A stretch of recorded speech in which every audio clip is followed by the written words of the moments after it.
देख सकतानी बनियापुर प्रखंड में चेतन छपरा के ठीक बगल में नारायणा टोला में रुआ एक गजब के मतलब पंडाल बनता। देख सकतानी बहुत ही मस्त पंडाल लगता, देखे में बहुत डरावना बा। कहे कि राक्षस के मुँह आ सुरसा कोनो राक्षस बा ओकर मुँह बनता।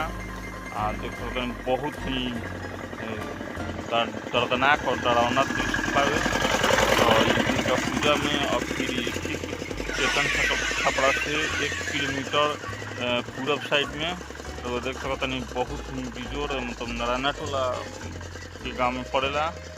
बहुत अभी जो बन के तैयार हो जाई पूरा एकदम मतलब रंग पेंट हो जाई तो और बिजोर दृश्य लगी और लाइटिंग करो अगर बढ़िया से लाइटिंग कर जाओ तो बहुत ही मस्त एकदम देखे में लगी। देख सकतानी साइड में एकदम रोड बावे नगरा चल जाला और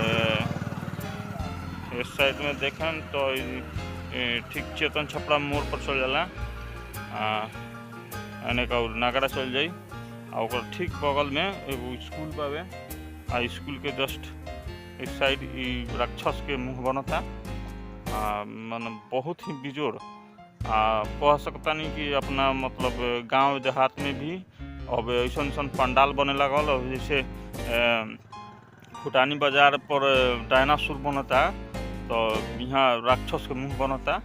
तो अपना गांव देहात में भी बहुत बढ़िया पंडाल देखे के मिलता।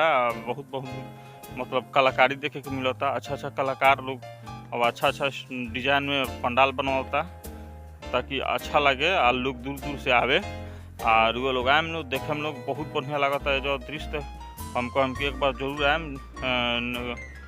नारायणा टोला पड़ेला मैंने गजब के मतलब देख सकता नहीं मैंने इतना खतरनाक लगता है कि का कहे झकास खतरनाक एकदम मतलब देखे में लगता है। जब तैयार हो जाए जब रंग पेंट हो जाए तो और खतरनाक लगे।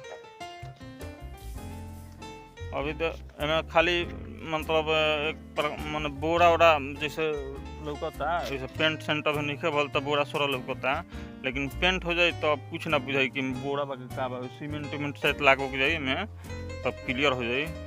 लेकिन बहुत मतलब खतरनाक देखे में लगता और मतलब अगर तैयार हो जाओ तो हमारा बुझाता कि अकेला में रात के देख लियो तो डरे हालत खराब हो जाए एकदम वो प्रकार के बा।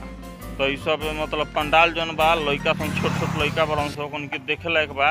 छोट लड़का देखे लन सब तो कुछ दिन तक याद रहेला कि फलानवा जगह पंडाल बनल ऐसा रख मुँह बनल राक्षस के मुँह रख।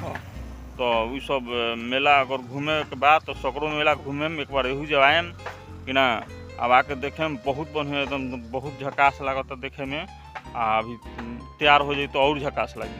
नमस्कार प्रणाम जय हिंद जय भारत।